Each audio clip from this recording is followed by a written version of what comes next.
Thanks, Stephen, and good afternoon to you all. Thank you very much for listening to the Mithril story. It's a pleasure to return back to Perth, where I lived up until June last year for 23 years, running mining and exploration companies and working all through this great state looking for minerals and resources. I left Perth last year in June to head to Adelaide. We're an Adelaide-based company, and one of the principal reasons for that, apart from some family considerations, was I was fundamentally attracted towards the opportunities offered by Mithril Resources, and particularly the copper assets that we have in Central Australia. This is a cracker story. I'm a geologist of 23 years standing, having worked in some of Australia's principal copper districts, and this is a fantastic story. And being the only resources story here today, it presents us with a unique opportunity. I've been road showing this week. It's not the best week for resource stocks, particularly if you start mentioning ugly words like gold, particularly in Collins Street in Melbourne. But what it has highlighted to me is that even though there are some difficulties faced by investing in the junior end of the resources sector, it's also a chance for people to identify some very compelling, what I believe, buying opportunities. And what the fallout over the last week will do to the resources sector in particular, quite frankly, is get rid of some of the chaff and so people can focus on the wheat. I am an ASX listed company. I have to put the obligatory disclaimer up there, which you can read at your leisure later on, and there'll be a test on that. In terms of who we are, we're an Adelaide-based ASX-listed copper gold explorer. Our flagship project is a commanding copper project in Central Australia, centred on the town of Alice Springs. And we have recently, in fact September last year, bought a high-grade, very interesting, compelling gold project just outside of Kambalda here in Western Australia. As you can see from the slide up there, a number of incredibly high-grade copper results coming out of the recent gold results coming out of the recent drilling on the gold front. I'll talk about the gold first of all, but it's really the copper that I want you to really focus on, and that where I think is the value driver, where the multi-bagger uplift in the share price is going to come from. In terms of the corporate snapshot, the company's been listed on the ASX for 10 years. We have 220 million shares on issue, a number of options. They're all issued to staff, principally as incentive options. Our cash at the moment is a bit lower than that figure. It's about $2.5 million. Our market cap at the moment is about $10 million. And given that we have an investment worth $1 million in a company called Musgrave Minerals, the enterprise value on this company right now is $6 million, which I think, as you'll see from looking at the assets, is dramatically undervalued. Our principal shareholder is a company called Mithril Resources. Mithril Resources' claim to fame is that its founding chairman and director discovered the Prominent Hill copper gold mine in South Australia that's currently being mined by Oz Minerals. And one of the principal resource funds in Australia, the Lion Selection Fund out of Melbourne, hold 4% of us. If I look at my share price graph over the last 12 months, the main thing that you notice is there's been a very solid, consistent floor, unlike a lot of my peers, sitting around about the 4.5 to 5 cents. And there are a number of major uplifts in the share price. And that central uplift from 4 to just on 10 cents in the centre of that graph relates wholly to the copper results that we released last year. And some of the later spikes towards the end of the 12-month period relate to the gold assets here in Western Australia. I mentioned the board briefly. Basically, you've got an exploration company run by highly experienced and successful explorationists. Between myself, the chairman, Graham, and also Derek Carter, there's almost approaching 75 to 100 years of experience. Importantly, we have discovered very large ore bodies, both in the copper gold space and in the gold space in South Australia and here in Western Australia. I'll turn my attention to West Kambalda and the gold asset first of all. It's just a bit too fast, that one. This is a project called the West Kambalda project area, centred obviously on the town of Kambalda, just outside of Kalgoorlie here in the Eastern Goldfields. The last ore body I discovered was just north of Leonora, and I have worked personally for about 10 of my last 20 years in the goldfields. This is an area that I know intimately. This is a project that is a bit of a departure from the normal course of operations for Mithril. We've sort of been known for many years as what's known as a greenfields copper and nickel explorer, principally in the very remote parts of this wonderful country. When I joined the company last year in June, I realised there was a need to diversify very quickly, and bringing to Adelaide a very intimate knowledge of the gold scene in Western Australia, I knew there was a number of assets that were available for very quick and relatively cheap acquisition prices. And we've built, in the space of probably 3 to 4 months, a significant project 20 kilometres west of Kambalda, directly along strike from Australia's highest grade gold mine, the Wattle Dam gold mine of Ramelius Resources. And importantly, this is a project that's within a 50-kilometre radius of 3 existing gold mills. And this is not an exercise about land banking. We don't pick up ground for the sake of talking about large exploration portfolios. We pick up ground that offers direct, high-grade drill targets, and this project offers those in abundance. Importantly, in another traditional departure from our business model, what this transaction's enabled us to do is to enter into a strategic relationship with an established gold miner, the ASX-listed Cal North Gold. What this map shows is the location of the projects, and the bottom line is that the project is centred on the Spargo's Reward gold mine, which I don't think I have a laser pointer here, but it's basically the yellow text box in the centre of that slide. This is a historic high-grade underground operation that was mined during the Second World War and has pretty much sat silent in the bush all these years.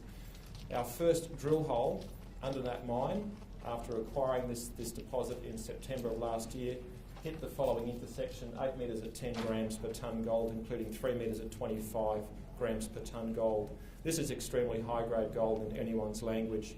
Given that intersection was at 100 metres below the surface in an area that has been mined and neglected for many, many years, that was a pretty outstanding first-up result. Just in terms of the gold mine itself, it was discovered in the early 1930s. The bulk of the mining took place during the lead up to and the early stages of the Second World War, when mining ceased, principally because the manpower requirements were not able to be fulfilled because all of the mining crew actually had enlisted and joined the war effort. And if you happen to be spending a few lovely hours in Coolgardie, go to the RSL in Coolgardie, and there you'll actually see an honour plaque up on the wall which actually lists all of the miners that actually worked at Spargo's Reward and ended up enlisting and serving the armed forces. There was an attempt to restart the mine in the late 1980s, early 1990s, and really since that time this mine and the surrounding exploration ground has sat, as I say, silent in the bush. We picked up the asset in September last year. We've now drilled 2 major drill programs, and we're regularly drilling ore grade intersections underneath the old workings. For the geologists in the room, and for the non-geologists, this is a very busy slide. Basically on the left-hand side, this is a cross-section or a vertical slice through the actual deposit itself. And this is a very typical cross-section you see in a lot of the gold deposits here in Kalgoorlie. It basically shows in the central red band the gold mineralised zone. What you can see at the top of the page are a series of black shadow outlines. That's the historical workings. You think about gold mines and you think about long-lived mining histories. This thing was only ever mined down to 120 metres vertical. The thing that attracted me to this asset was that down at 400 metres vertical, at the bottom of the page, there were still significantly broad high-grade intersections drilled in the 1980s that suggested that the mine, albeit very small, was sitting within an extensive halo of high-grade gold mineralisation. And bearing in mind this lies 15 kilometres due north along strike from Australia's highest grade gold mine, I picked up this asset very cheaply and very quickly, and it's delivered in spades. On the right-hand side, this is actually a longitudinal slice along the actual the strike length of the ore body. Each one of those yellow text boxes represents a drill hole that Mithril has drilled between September and probably about 3 weeks ago. And what you may not be able to see, and come and have a talk to me at the booth afterwards, are a series of ore grade intersections extending from the base of the existing workings, which is the grey shaded areas, down to about 200 to 300 metres vertical. And we know that the system remains open in all directions. So right now, we have ceased drilling, and all this information is now being put together so we can generate a maiden resource estimate on this deposit in about June or July of this year. And importantly, we will use the results of that resource estimate to determine the strategy and the commercial strategy and focus for this project. Given its location, it offers a number of opportunities for us. And as good as this story is, the copper story I'm about to show you, I believe, is actually even better.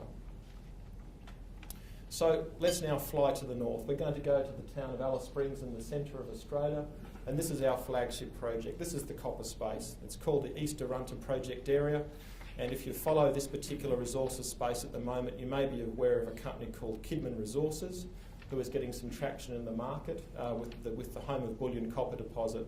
And that basically, is that plan illustrates on the right-hand side, it's about 100 kilometres north of our project area.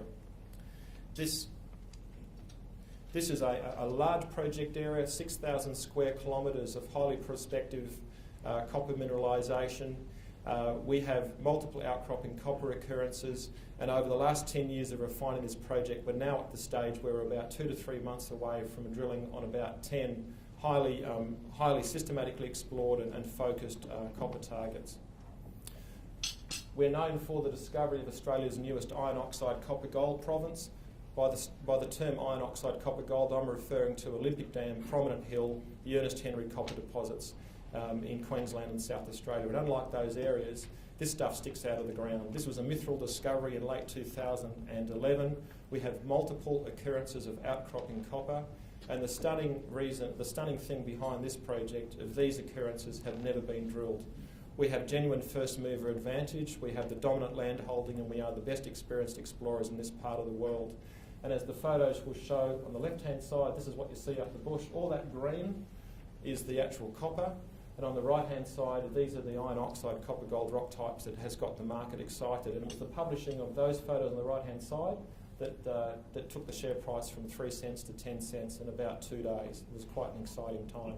Importantly, there's copper all through here. This is an example of what you see.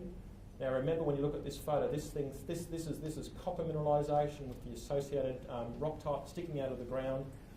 This was not recognised until 2011. All government authorities had previously missed this, and it was Mithril geologists doing very old-fashioned stuff such as living in swags, walking across the countryside and doing geological mapping, found this occurrence. We've since drilled this with 1 or 2 holes. We've found copper beneath this, and this represents one of the multiple occurrences of outcropping copper.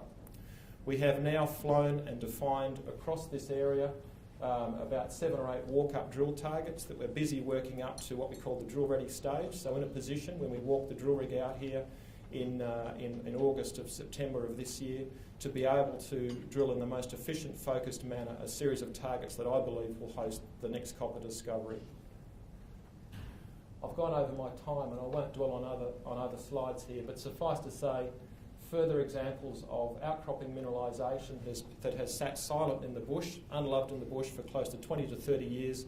Mithril's job, and what we are very good at doing, is finding these occurrences, working them up to the drill-ready stage, and then drilling them. This is another example of what we will be targeting with the drill rig in 2 to 3 months' time. So just to wrap the whole presentation up, we're an ASX-listed junior exploration company operating in the copper-gold space. We're universally acknowledged as being one of Australia's better exploration companies. We're backed by a very solid board. We have tremendous exposure to success primarily in the copper space, and we have a very interesting strategic opportunity emerging rapidly in the goldfields here just outside of Kambalda. You will see a lot of news flow from us going forward, starting off with the resource estimate on the gold sometime in June, July, and you'll see a series of announcements culminating in the commencement of drilling on these exciting copper targets in the September quarter of this year. Thank you very much for your time.